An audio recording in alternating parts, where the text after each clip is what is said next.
Tu dois désapprendre tout ce que tu as appris.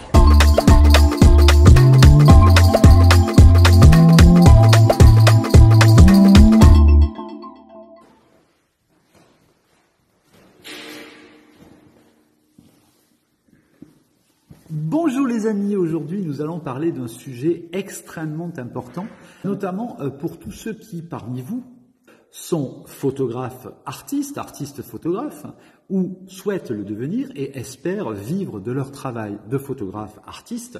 Il est très important de comprendre ce que je vais vous expliquer maintenant, parce qu'en fait c'est toute la base de cette compréhension qui va vous aider à avancer, à évoluer et puis surtout à choisir votre camp.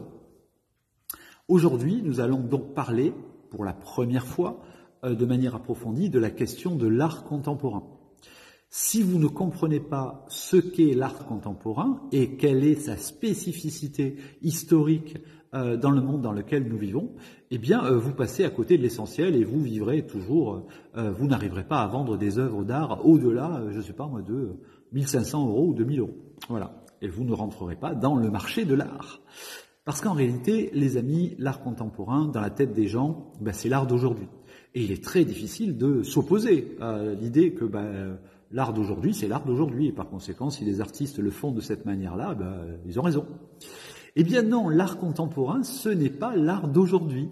Il y a des tas de sortes d'art que l'on fait aujourd'hui qui ne sont pas de l'art contemporain. En réalité, l'art contemporain, si vous voulez comprendre ce qu'il signifie, il faut que vous substituiez au mot art contemporain le terme art de marché. Une fois que vous comprenez que l'art contemporain c'est de l'art de marché ou de l'art de spéculation, eh bien déjà vous avez compris beaucoup de choses. Et bien donc dans cette première vidéo sur l'art contemporain, nous allons approfondir plusieurs notions. Donc pour ce premier chapitre, nous allons parler de l'aspect historique de l'art contemporain. Quand est-ce qu'est né l'art contemporain? Alors, on pourrait dire qu'il est né avec Marcel Duchamp et son célèbre urinoir. Vous savez, l'urinoir de Duchamp, c'est simplement un urinoir du commerce qui a été présenté dans une galerie. Quel était son but? Son but, il était justement de cracher sur l'art de marché et donc sur toute la spéculation qu'il pouvait y avoir autour de l'art.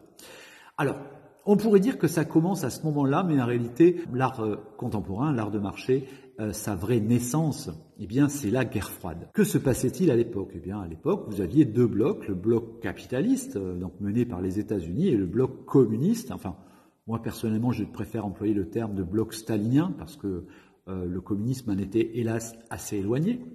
Le bloc stalinien, donc, mené par l'URSS. Et donc, il y a eu une guerre qui ne pouvait pas être une guerre chaude, pour une raison simple, c'est que les deux superpuissances étant équipées d'armes nucléaires massives qui pouvaient détruire toute la planète, la guerre était impossible, enfin en tout cas il n'y aurait eu aucun vainqueur. Il fallait passer par d'autres moyens. Donc la guerre froide a essentiellement été une guerre économique et culturelle. Si vous comprenez que avant d'être qu'une guerre économique, la guerre froide a été une guerre culturelle, vous allez comprendre beaucoup des choses qui vont venir maintenant. Je prends un exemple, comme ça vous allez comprendre un petit peu dans quelle situation l'histoire se place.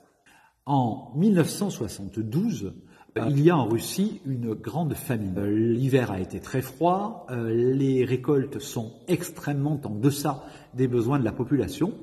Et en 1972, il y a une rencontre entre Nixon et Brejnev à Moscou.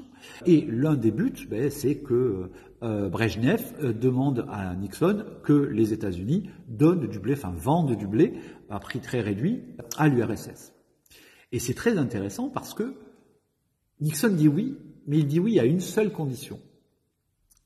Vous ne devinerez jamais laquelle. Eh bien, la condition, c'est qu'il y avait à Moscou un petit groupe d'artistes, alors très peu nombreux et puis pas des gens très talentueux, puisque leur nom a un peu disparu de l'histoire, mais ces artistes avaient prévu d'exposer leurs œuvres dans un hangar de la région de Moscou. Et donc, Nixon a dit, très bien, je donnerai les tonnes de blé que vous me demandez, mais il faut que cette exposition se tienne. Et là, si vous réfléchissez un peu, vous vous dites, mais comment se fait-il que deux pays qui sont dans une situation de guerre froide aussi massive, rappelez-vous la crise des missiles du Cuba, rappelez-vous le fait qu'il y a des missiles Pershing à la frontière polonaise dirigés vers la Pologne et la Russie, c'est une situation, tout le monde pense que la Troisième Guerre mondiale va arriver, quoi. Comment se fait-il que la demande des Américains, ça soit qu'une petite exposition sans grand intérêt culturel, sans grand intérêt médiatique, puisque tout le monde s'en fout un petit peu, que tout soit conditionné à ça. Eh bien, si vous comprenez que le but de Nixon et le but des Américains, il était par le biais d'un certain type d'art de retourner les consciences des artistes et des intellectuels de gauche, si vous comprenez ça, bien vous comprenez tout ce qui va venir après. Et vous comprenez ce que j'expliquerai dans des prochaines vidéos sur l'idée de la création d'un ministère de la Culture en France, par exemple. Le ministère de la Culture en France, c'est pas une idée qui est née comme ça. Il y a un but politique, il y a des raisons. Si vous comprenez ces raisons, vous comprenez beaucoup de choses qui vont venir derrière. Donc voilà, tout ce que je vous explique est dans un excellentissime livre d'une autrice qui s'appelle Florence Saunders. Elle, c'est une chercheuse en géopolitique, qui a écrit ce livre qui s'appelle « Qui mène la danse ?» Et dans « Qui mène la danse », elle explique le travail des services de renseignement américains pendant toute la guerre froide pour installer, mettre en place un certain type d'art et un certain type de rapport aux artistes en Occident. Et que ce rapport aux artistes avait pour but d'empêcher la montée du communisme en Europe. Si vous comprenez ça, vous comprenez tout ce qui vient après. Premièrement, il faut éliminer une chose. Cette chose, c'est tous les artistes qui vont chercher à créer un élément de subversion, c'est-à-dire de montrer dans leurs œuvres qu'on peut renverser le système capitaliste pour en faire un monde, pour créer un monde différent, un monde meilleur. Et dès l'instant où on commence à être dans la subversion, eh bien, on est un danger. Et on est un danger surtout dans une situation où l'URSS est un pays très très fort. Et puis, rappelez-vous, à la fin de la Seconde Guerre mondiale en France, le premier parti de France aux élections, eh bien, c'est le Parti communiste. Et le parti, c'est pas simplement le Parti communiste avec des gens sympathiques, ce sont des gens qui ont fait la résistance et qui sont donc encore armés, qui ont encore à la maison des fusils, des grenades, des pains de plastique et des cordons détonants. Donc, ce sont des gens qui peuvent avoir une influence très forte. Et bon, si vous comprenez ça, vous comprenez pourquoi à la Libération, la sécurité sociale, les contrats de travail, le cadre du travail, etc., a pu se mettre en place. Il est évident que s'il n'y avait pas eu un parti communiste à 26% avec des gens armés pour tirer au cas où sur la tête des patrons qui refuseraient, vous savez, vous comprenez pourquoi on n'aurait pas eu la sécurité sociale. Mais bon, ça j'en parlerai un autre jour, mais n'oubliez jamais ça les amis, parce que ça fait partie de notre histoire et ça a du sens, et ça a un sens très important, surtout de nos jours. Et donc, les Américains et puis tous ceux qui veulent s'opposer à l'Union soviétique comprennent qu'un art qui s'enracine dans la société et qui ne parle plus de la réalité mais qui ne s'intéresse qu'à l'abstraction est quelque chose de très intéressant, parce que vous savez, des ronds, des carrés, des traits, etc., ça donne pas envie aux gens de brûler des préfectures.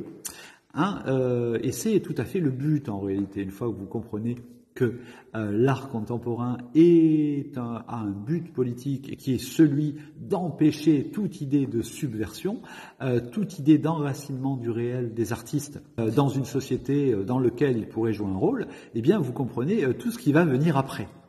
Et donc je reviens à l'urinoir de Duchamp. L'urinoir du Duchamp, vous savez, je vous ai expliqué que c'était un urinoir du marché, qu'on peut acheter dans n'importe quel endroit où on vend des lavabos et ce genre de choses. Et c'est le geste de Duchamp qui en fait une œuvre artistique. Et là, c'est génial parce que des tas de gens qui s'intéressent à l'aspect financier de l'art se disent mais c'est génial parce que pourquoi attendre la postérité pour créer de la valeur sur un artiste? Parce que s'il faut attendre 200 ans qu'un artiste soit mort et reconnu par les critiques d'art pour que son œuvre soit vendue, eh bien, d'abord c'est pas génial pour les artistes, mais c'est surtout pas intéressant pour les marchands d'art. Les marchands d'art, ils ont intérêt à ce que l'artiste y produise beaucoup, et qu'il soit vivant, et qu'on puisse le montrer, et qu'on puisse le médiatiser. Et donc, le geste de Duchamp, beaucoup d'idées aux galeristes et aux marchands d'art, et puis à tous les fonds spéculatifs, aux milliardaires, etc. Pourquoi? Eh bien, parce qu'en fait, c'est génial. Le travail d'un artiste, normalement, c'est long. Ça demande que quelqu'un travaille, apprenne son geste, apprenne sa façon de travailler pendant des dizaines d'années. Et donc, avant que l'artiste devienne quelqu'un qui produit une œuvre qualitative du point de vue artistique et du point de vue de la création artistique, il se passe de longues années. Et puis surtout, c'est long. Par exemple, essayez de vendre du Velázquez. Velázquez, il a dû faire une trentaine de toiles dans toute sa vie. Velázquez, si j'avais été le marchand d'art de Velázquez à l'époque, eh bien, j'aurais pas été très riche, parce qu'entre le temps où il produisait les œuvres et le temps où on pouvait les vendre, il se passait beaucoup de temps. Mais imaginez qu'on puisse produire des gestes comme celui de Duchamp. Il suffit d'acheter une palette d'urinoir, je sais pas, un camion d'urinoir, et voilà. Et donc j'ai créé 1000 œuvres d'art en 10 minutes. Et donc 1000 choses que l'on va pouvoir vendre. L'idée que vous devez comprendre, c'est que le but de l'art contemporain, le but du marché, c'est d'éliminer le travail. C'est-à-dire de créer de la valeur à partir de rien. Pour créer de la valeur dans un système quel qu'il soit, je ne sais pas, moi par exemple je veux produire des lingots d'or, eh bien il va falloir que j'ai des tas de gens qui aillent creuser la terre, des machines qui la tamisent, d'autres machines qui éliminent les scories, des fours à très haute température pour éliminer d'autres matières, enfin avant d'avoir mon lingot d'or. Donc j'ai beau avoir une mine d'or, je ne possède rien tant que je n'ai pas travaillé avec tous les gens tous les autres mineurs pour produire de l'or. Et donc, toute la valeur dans le système capitaliste, eh bien, elle dépend du travail humain. C'est une donnée qui est une donnée économique élémentaire. Mais là, grâce à l'art contemporain type Duchamp, eh bien, on peut produire de la valeur sans travail. Et on peut en produire autant qu'on veut, on peut en produire des quantités industrielles. Ça, c'est une notion aussi extrêmement importante que vous devez garder en tête. Alors, je me rappelle, j'ai pas retrouvé son nom, mais je me rappelle d'un artiste qui avait exposé à la Biennale de New York en 2012. Alors, je crois que c'est 2012 ou 2011. Alors lui, son truc, c'est qu'il allait manger au restaurant et puis après, il prenait un coin de la nappe en papier et puis il la signait. Et puis, lorsqu'il avait assez de morceaux de nappe en papier signés, eh bien, il en faisait une œuvre. Voilà. Et je me rappelle donc d'une vente aux enchères de cet artiste. Eh bien, voilà, c'était des collages de ces signatures sur des toiles. Et je me rappelle que la vente aux enchères avait fait que l'œuvre avait été vendue $200 000 à l'époque, et immédiatement rachetée par un fonds de pension qu'il avait racheté au prix de $400 000. Voilà.